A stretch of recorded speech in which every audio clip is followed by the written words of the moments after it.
My name's Nigel Clark, and welcome to this remarkably humble cellar. We're fortunate to have a home with over 100-year-old cellar section that used to house coal stoves and so on for heating in winter. And I must say, we have a rather inelegant cellar, but we love it. The wine we have here really ends up sitting on the shelf for an indeterminate period of time. In some cases, we'll buy a couple of cases, and some of the wine may sit here for 6 years. In other cases, we'll drink it immediately. But probably you're seeing a cellar here with something like a 2-year turnaround, and generally speaking, we'll put away a few higher-end wines for a little longer, and on an everyday basis drink some less expensive stuff. Anytime you're ready.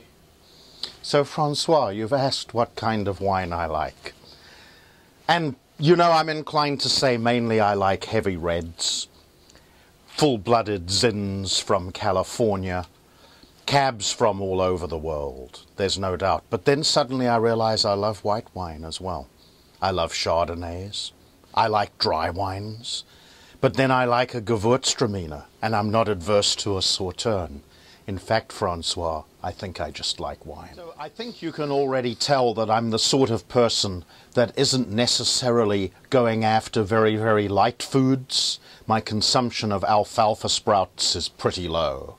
I really do like a heavy meal, a good steak with an excellent French sauce, roast beef. But, you know, I'm not adverse to mushrooms, but richly spiced. I'm not adverse to seafood, but it certainly wouldn't be bland. And so you really do need to match the wine to this food, or perhaps more importantly, you need to match the food to the wine.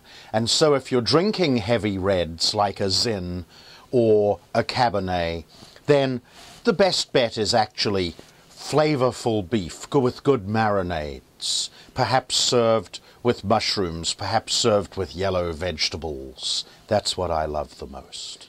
Now, in the heavy reds, a mainstay for myself has always been Ravenswood Vintner's Blend Zin. Robust, inexpensive, wonderful value for money.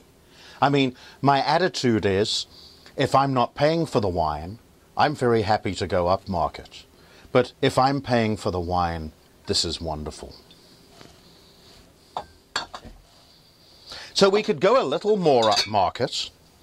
And, you know, this is good standard stuff. Franciscan, Cabernet.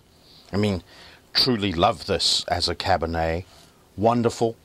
Put it on the shelf for a few years. So, on the other hand, we can get into wines that are reasonably obscure. So we move here to South Africa, we go to Nederburg, and we look at a dessert wine here from the year 2000. It's not something you'd find on everyone's shelf. Perhaps it might even sit on the shelf too long. But at times you really do need to experiment and not just drink the standard stuff.